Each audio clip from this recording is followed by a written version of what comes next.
আসসালামু আলাইকুম। আলহামদুলিল্লাহ গতকালকে সারাদিন আমরা রোদ বৃষ্টিতে ভিজে আমাদের খড়ের পালাটা ঠিকমতো দিতে পেরেছিলাম। কথা ছিল দুপুরে আমরা আমাদের খামারের টাইগার মুরগি ভুনা করবো, এর সাথে সাদা ভাত দিয়ে দুপুরের খাবারটা আমরা শেষ করব, বাকি কাজ তারপরে করার চেষ্টা করবো ইনশাআল্লাহ। কিন্তু যেহেতু আমরা খড়ের কাজ করছিলাম আর গতকালকে বারবার বৃষ্টি হচ্ছিল কতক্ষণ পরপরই এবং আকাশের অবস্থা তেমন ভালো ছিল না, যে কারণেই এই কাজটা করতে করতে আমাদের একেবারে বিকাল হয়ে যায়। আর একটা বিষয় হচ্ছে আমরা অনেকজন মিলে একসাথে যখন কাজ করতে যাই বা কাজ করি তখন আমাদের নিজেদের রান্নাটা ওই দিন নিজেরাই করতে হয়, কারণ এত মানুষের খাবার হয়তো বাড়ি থেকে আনাটা সম্ভব হয় না। আমরা টোটাল 11 জন ছিলাম, এই 11 জনেরই কারোই দুপুরের খাওয়া দাওয়া হয়নি। এর কারণ হচ্ছে আমাদের কাজ করতে করতে অর্থাৎ এই খড়ের পালা দিতে দিতে একেবারে সন্ধ্যা হয়ে যায়। সন্ধ্যার একটু আগে আমাদের এই রান্নাটা শুরু করতে হয়েছে। এর কারণ হচ্ছে যে আমরা সবাই ওখানে কাজ করতেছিলাম, যে কারণেই রান্নাটা করার মতো কেউ এখানে ছিল না। তো যাই হোক, আলহামদুলিল্লাহ আমরা রান্নার সব উপকরণ নিয়ে এসেছি। এর পাশাপাশি দুইটা টাইগার মুরগি 5 থেকে 6 কেজি ওজন হতে পারে এরকম দুইটা মুরগি আমরা নিয়ে এসেছি। এই দুইটাকেই মূলত হচ্ছে আমরা রান্না করার চেষ্টা করবো এবং রান্না করে সন্ধ্যার আগেই খেয়ে দিয়ে আমাদের এখান থেকে যেতে হবে। আজকের রান্নাটার ইনস্ট্রাকশন মূলত আমাদেরকে আনিস ভাই দিচ্ছিলেন, কারণ হচ্ছে আনিস ভাই আমাদেরকে আগেই বলেছিলেন যে আজকের রান্নাটা আনিস ভাই করবেন, অর্থাৎ ওনার রেসিপি অনুযায়ী করতে হবে। তো আমরা সেটাই করার চেষ্টা করতেছিলাম, দেখি এটা কেমন হয়। সবার পেটেই প্রচন্ড ক্ষুধা। এর কারণ হচ্ছে আমরা একেবারে সকালবেলা বের হয়েছি, যখন সূর্য উঠেছে তখন বের হয়েছি। এর পাশাপাশি আমাদেরকে সকালের নাস্তা খেতে হচ্ছে সকাল 11টার সময়।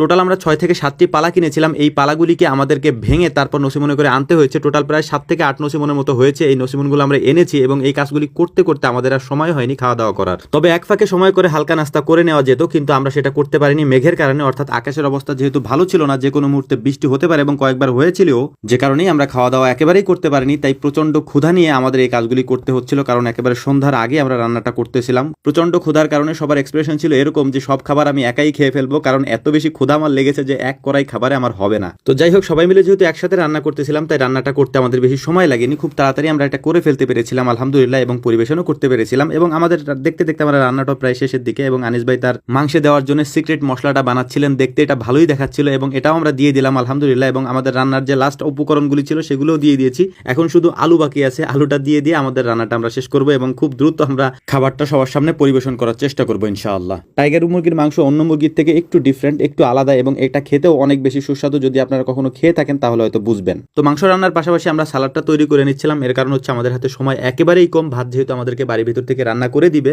বা আগে থেকে রান্না করে রেখেছে, সেটা আমরা যেহেতু এখানে ছিলাম না, শুধু মাংসটাই আমরা রান্না করছিলাম, তাই এটার জন্যই আমরা একটু তাড়াহুড়া করতেছিলাম যে এটা যাতে দ্রুত করা যায়। সবারই অনেক বেশি কষ্ট হচ্ছে। এর কারণ হচ্ছে সারাদিন কাজ করে এসে তারপর আবার এতক্ষণ পর্যন্ত খাওয়ার জন্য বসে থাকাটা কষ্টের বিষয়। তবে আমাদের কাছে একটা স্বস্তির ব্যাপার হলো খড়গুলিকে আমরা সহি সালামতে এখানে আনতে পেরেছি, যদিও ভেজা নাই, এবং শুকনা খড়গুলিকে আমরা পালা দিতে পেরেছি। এটা আমাদের জন্য খুব ভালো একটা আনন্দের বিষয়। তো যাই হোক, আলহামদুলিল্লাহ আমাদের রান্নাটা অবশেষে শেষ হয়েছে। এখন আমরা একটা মাদুর বিছিয়ে নিচ্ছিলাম যেখানে আমরা খাওয়া দাওয়া করব। তো সেখানে আমরা খাবারের পাত্রগুলোও নিয়ে নিয়েছি। তো দেখতে দেখতে সন্ধ্যাও হয়ে গিয়েছে। আমাদের খাওয়া দাওয়া এখন আলহামদুলিল্লাহ আমরা শুরু করেছি একেবারে সন্ধ্যার একটু আগে। তো সজীব মামা এখানে ছিলেন না, সজীব মামাকে আবার ফোন দিয়ে আনতে হইলো। সাধারণত আমাদের কাজের ক্ষেত্রে এমনটা হয় না, কারণ হচ্ছে যে আমরা একেবারে আগে থেকে প্ল্যান করে রাখি কোথায় কি করব। কিন্তু এই আজকের দিনটা আমাদের জন্য একটু ব্যতিক্রম ছিল, এই কারণে যেহেতু আকাশে মেঘ ছিল প্রচন্ড, যেহেতু খড়ের কাজ, এর কারণে হচ্ছে আমাদেরকে দ্রুত করতে হচ্ছিল এবং সব কাজ আমাদেরকে একসাথেই করতে হচ্ছিল। সবার যেহেতু পেটে ক্ষুধা, যে কারণে হচ্ছে আমরা তেমন একটা দেরি করিনি, সবাই মিলে খাওয়া দাওয়া শুরু করেছি। এবং সজীব মামাকে বললাম যে আপনি আসেন, আপনার জন্য আমরা অপেক্ষা করতেছি, আপনি এসে খাওয়া দাওয়া করেন। তো যাই হোক, ভিডিও শেষ করছি। আমাদের জন্য দোয়া করবেন। আসসালামু আলাইকুম রহমতুল্লাহ।